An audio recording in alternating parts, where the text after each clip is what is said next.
જિલ્લામાં સંવેદનશીલ ગણાતા દરિયાકાંઠા વિસ્તારમાં સતત એક સપ્તાહ સુધી સરકારી જમીન પર કરવામાં આવેલા ગેરકાયદેસર દબાણો ધ્વસ્ત કરવામાં આવ્યા છે।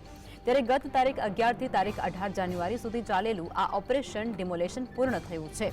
ત્યારે ગત વર્ષ 2022ના પ્રથમ તબક્કામાં તેમજ તાજેતરના બીજા તબક્કામાં એમ કુલ મળી અને આશરે રૂપિયા 125 કરોડની સરકારી જમીન પરનું અતિક્રમણ હટાવવામાં આવ્યું છે। રાજ્ય સરકારની સૂચના મુજબ વહીવટી તંત્રને સાથે રાખી પોલીસ દ્વારા ગેરકાયદેસર દબાણો દૂર કરવા માટે મેગા ડિમોલેશન ડ્રાઈવ ચલાવવામાં આવી હતી।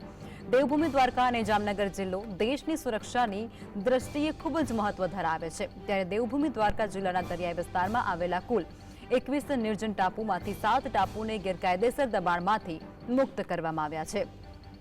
આ ટાપુઓ ભારતની દરિયાઈ સુરક્ષા માટે અત્યંત મહત્વપૂર્ણ હોવાથી તેમાં પ્રવેશ પર પ્રતિબંધ મૂકવામાં આવ્યો છે। પોલીસ અને વન વિભાગની સંયુક્ત કાર્યવાહીમાં ખારા ચોસણા સાથે મીઠા ચોસણા અને આશાબા, ધોરીઓ, ધબધબો, સામિયાણી અને ભૈદર જેવા નિર્જન ટાપુઓ પરથી કુલ 36 ધાર્મિક તેમજ વાણિજ્યિક બાંધકામોને દૂર કરવામાં આવ્યા છે।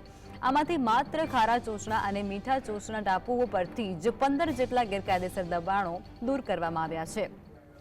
સ્થાનિક પ્રશાસન અને પોલીસ તંત્રની મદદથી આ કાર્યવાહી હાથ ધરવામાં આવી હતી અને હવે તંત્ર દ્વારા આ ટાપુઓ પર કોના દ્વારા અને કેવી રીતે ગેરકાયદેસર બાંધકામો કરવામાં આવ્યા હતા તે અંગે વિસ્તૃત તપાસ કરવામાં આવી રહી છે।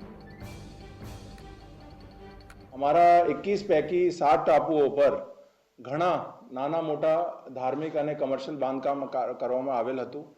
એ જ્યારે પોલીસ અને ફોરેસ્ટ ખાતાના ધ્યાન ઉપર આવ્યું તો છેલ્લા અમુક દિવસોથી અહીંયા એક ડિમોલિશનની કામગીરી પણ ચાલુ હતી, જેના આધારે 7 ટાપુઓ જેના ઉપર બાંધકામ હતા એ સંપૂર્ણ રીતે જે બાંધકામ છે એ કાઢવામાં આવેલ છે।